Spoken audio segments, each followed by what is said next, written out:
네, 정면 인터뷰. 이번에는 지난 화요일에 있었던 중학생의 부탄가스 사건에 대해서 이야기 나눠보겠습니다.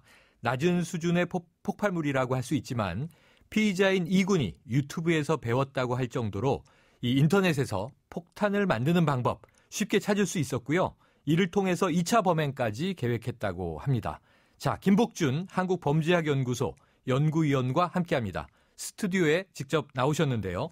안녕하십니까? 아이고, 예, 안녕하십니까? 네, 이 부탄가스 폭발로 교실이 상당히 크게 부서졌어요. 네. 이 부탄가스의 위력이 상당하네요. 예, 일단은 부탄가스 한 개가 네. TNT로 따지면 2kg 정도가 되거든요. 네. 이 정도 위력이라고 그러면 이제 제가 그 일선에 있을 때 경험한 바로는 재래식 지붕이 날아갈 정도예요. 아, 네, 그 정도로 이 폭발력이 대단하고요. 이게 이제 사실 진즉에 우리가 관심을 좀 가졌어야 될 사안입니다. 네. 지금 뭐 유튜브 이렇게 얘기하는데 이거 말고도 일반 인터넷 사이트에 들어가기만 해도 사제폭탄 제조법 이거 묻고 답변하고 하는 게 엄청나게 올라 있어요. 네, 그래서 이번에 놀란 것이 인터넷 동영상 사이트에 올라온 폭탄 제조법이 담긴 동영상. 이 범행까지 계획했다고 하는데요. 이러한 정보가 이렇게 쉽게 돌아다녀도 되는 건가요? 이게 조금 전에 말씀드린 것처럼 우리가 그동안 너무 무관심했다는 겁니다. 네. 특히나 이제 이 그 사제폭탄을 만드는 그 계층이 우리가 아니고 아이들 쪽에 거의 가깝거든요. 네. 성인보다는. 근데 이제 이런 부분에 우리가 너무 간과한 부분이 분명히 있고 이번 기회에 이거는 다시 한번 되짚어볼 필요가 있겠다. 네. 뭐 심지어 이거 제조하는 방법이 얼마나 구체적으로 나오냐면요. 이제 일반인들이 눈치채지 못하게 하는 경우가 있어요. 이런 식입니다. 뭐 알루미늄 계통, 금속 계통의 원소 번호가 뭐 제일 높은 거를 사라. 라든지 이런 식으로 이렇게 통용이 되고 있어요. 아니 그런데 이제 지난 연말에요. 한 토크 콘서트 현장에서 이 고등학생이 그때 또 폭탄 테러를 벌인 사건이 있었죠.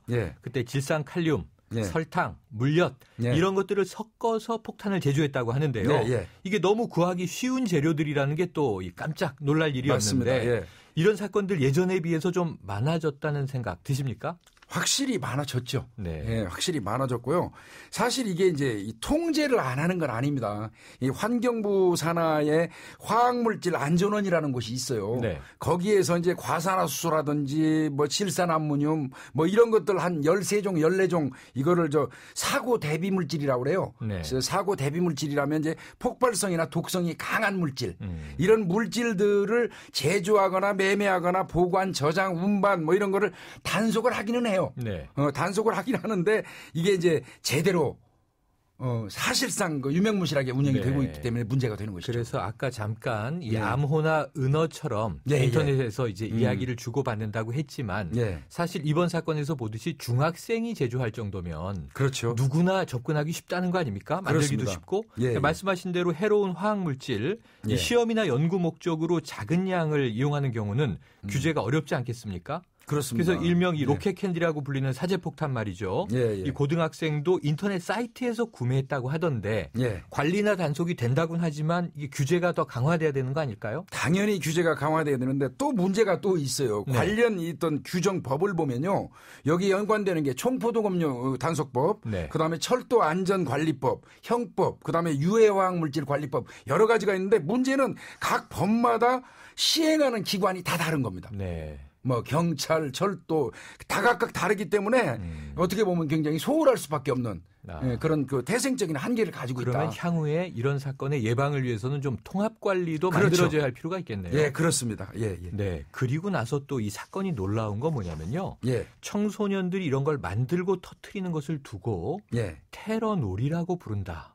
그렇죠. 이건 만들고 이 범행을 저지르는 것도 문제지만 우리 좀 이 젊은 청소년들의 사고방식 자체에도 문제가 있는 거 아닌가 싶은데 어떻게 보십니까? 이거는 이제 기본적으로 게임의 영향으로 저는 좀 판단을 합니다. 요번에 이 부탄가스를 터뜨린 중학생도 사실은 얘가 즐겼던 게 이제 아포칼립소 좀비 게임이라는 걸 했어요. 계속 죽었다 다시 살리고 하는 어떤 좀비 게임인데 이 게임의 영향 때문에 무감각해져 버린 겁니다. 우리 청소년들이. 게임의 영향이 있다. 뭐 파괴하고 사람을 죽이고 이런 부분에 대해서 전혀 무감각해졌다. 거기다 하나를 구태여 이 친구를 붙이자 그러면 SNS도 중독증이 걸려 있어요.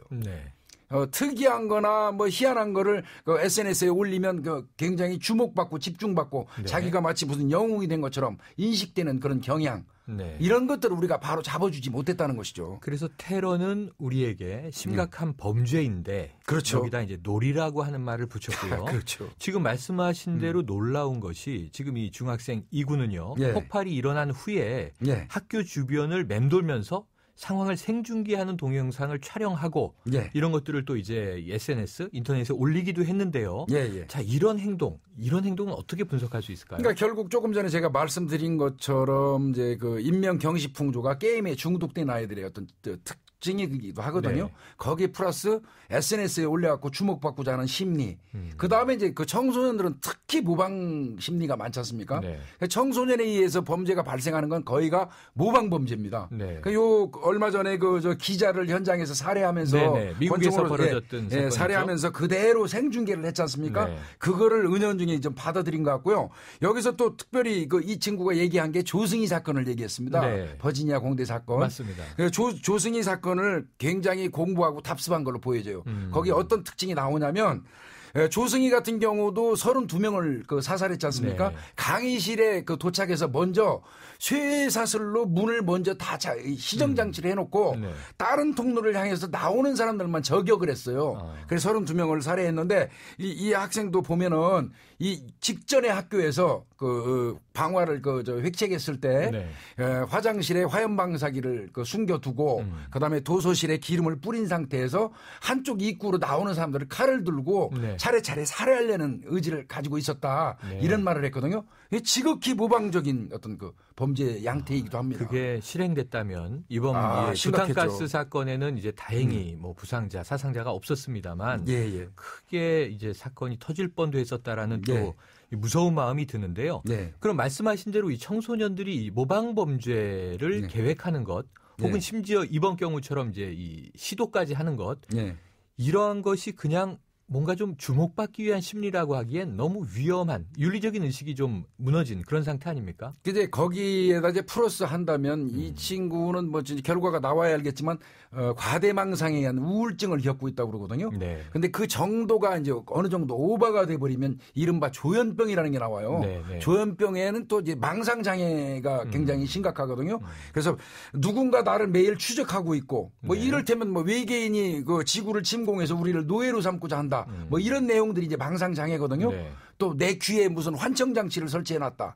저 도청 장치를 뭐 이런 거 등등. 그래서 제가 볼 때는 이 친구가 지금 얘기한 걸로 봐서는 계속 쫓기고 누구한테 감시받고 있다 이런 말을 한 걸로 봐서는 그 어떤 정신적인 어떤 문제도 상당히 진전된 걸로 보여집니다. 이게 생각보다 복합적인 문제로 보여집니다. 네, 그렇게 봐야 될 것 같습니다. 위험물질을 쉽게 구할 수 있는 것, 제조 방법을 인터넷에서 찾을 수 있다.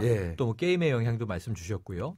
또 이제 심리적인 질환, 그리고 요즘 청소년들의 또 여러 가지 좀 불안정한 심리 상태. 그렇죠. 자, 향후에 이런 일이 또 발생하지 말란 법이 없는데요. 어떤 대책 필요하겠습니까? 일단은 지금 제일 시급한 건 제가 판단할 때는 인터넷 그 방심이라든지 이런 데서 인터넷 사이트 접속 차단해야 됩니다. 네. 폭발물을 관련된 게 제일 급선무 같고요. 그 다음에 이제 아까 말씀드린 것처럼 뭐 질산 암모늄이라든지 이게 화학 재료, 이 재료를 확실하게 통제하고 처벌 조항을 좀 강화시킬 필요가 있겠다. 그 다음에 끝없는 그 자녀들에 대한 교육을 좀 부모님들이 관심을 갖고 좀 봐줘야 될 것 같고요. 법 시행기관에 아까 말씀드린 것처럼 단일화. 차라리 컨트롤 타워를 만들어가지고 통제한다든지 그런 통합 시스템이 절실히 필요한 시점입니다. 네, 자 부모뿐 아니라 학교와 우리 사회가 모두 관심 가져야 될 문제인 것 같습니다. 오늘 말씀 감사합니다. 네, 고맙습니다. 지금까지 김복준 한국범죄학연구소 연구위원이었습니다.